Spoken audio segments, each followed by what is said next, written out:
Hi everyone, I'm Bill Holkham and thanks so much for joining me as we embark on another beginner's watercolor tutorial. Whether you are a complete beginner or have a few paintings under your belt, I'm sure today's tutorial will help you learn a few things and provide you with some good practice techniques.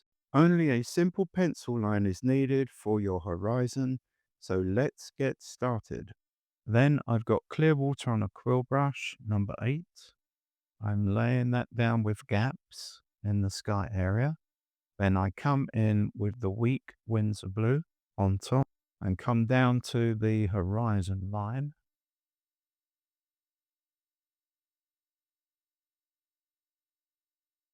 And then just marry that together with the white clouds here and there, leaving lots of gaps.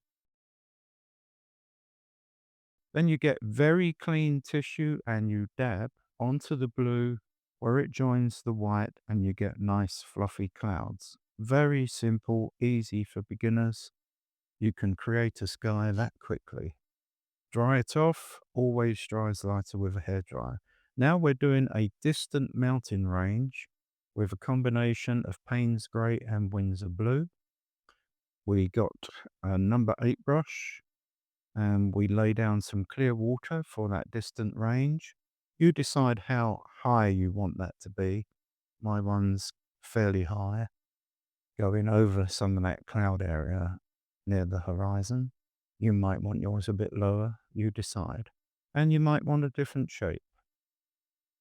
You can learn the techniques here and then decide how you'd like to make it your own. So as I say, this first range will be fainter. It looks quite strong, but as you know, it always dries lighter.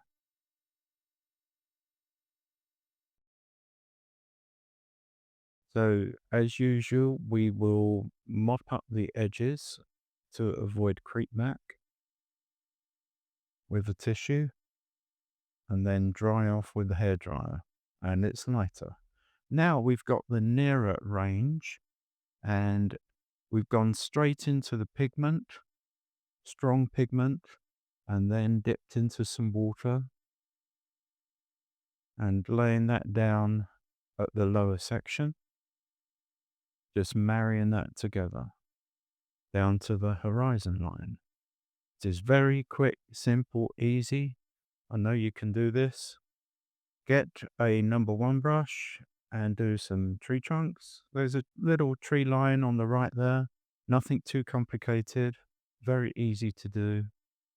Lay those down. And then with the side of the brush, you'll scrape on for all the leaves at the top, as I'm doing, using the texture of the paper, rough paper, Bao 140 pounds rough texture, and just finish that top section off of the tree line and then add a few little bushes down below where the trunks come down to the ground. That secures them to the landscape. Otherwise it would look a little bit like they're floating. Then you've got some almost clear water, tiny bit of blue with it because we're going to make it blue. Remember that you want it to get fainter as we go off into the distance for this stream. Still using a number 8 brush at the moment.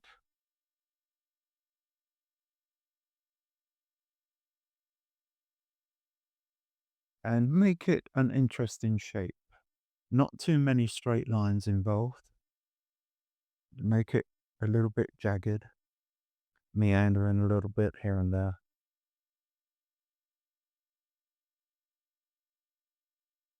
And once again, you will see this will dry off lighter. And as you know, no complicated drawing, just one straight pencil line, nice and easy. Now that it's dried off, we're mixing up some Winsor Yellow. And in the middle section, we'll add Winsor Yellow to make a green.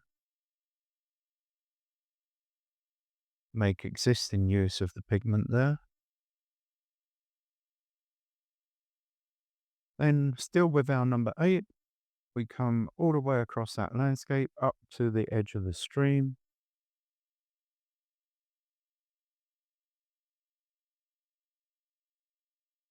on either side.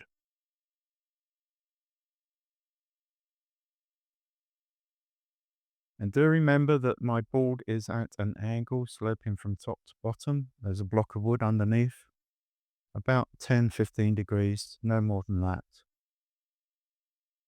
Still wet in wet, we've got the green coming in.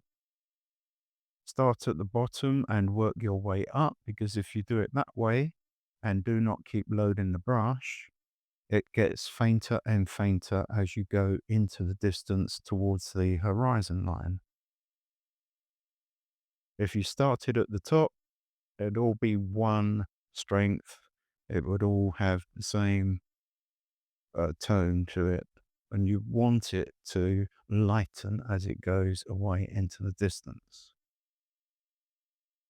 And leave some of that yellow coming through. Just marrying that together gently. If you've lost some of that yellow, you can add a little bit there in the far distance. And then where the bank meets the stream, we're just indicating some of that overhang here and there with the darker mixture. And then, still using this number 1 brush, you can do some of the green coming off from the bank area, creating interesting shapes and fusing in because it's still wet in wet. We are working quite fast so that we keep it all wet. Very good lesson on wet in wet painting, this one. And easy, quick, you'll get a quick result and you will improve your confidence for working wet in wet. So, good progress, not much left at all now. We've got a little bit more strengthening going on in the foreground. And then we'll be doing some ripples on the stream with our blue-grey mixture. Dried that off. Here we go. Few ripples in the stream with that number 1 brush. Just broken lines indicating some movement. And a little bit of reflection from the sky.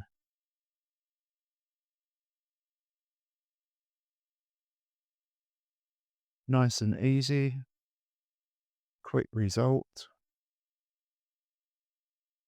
And once that's dried off so you don't smudge, I've decided we'll put a few birds in the sky there, not right in the center, slightly to the left.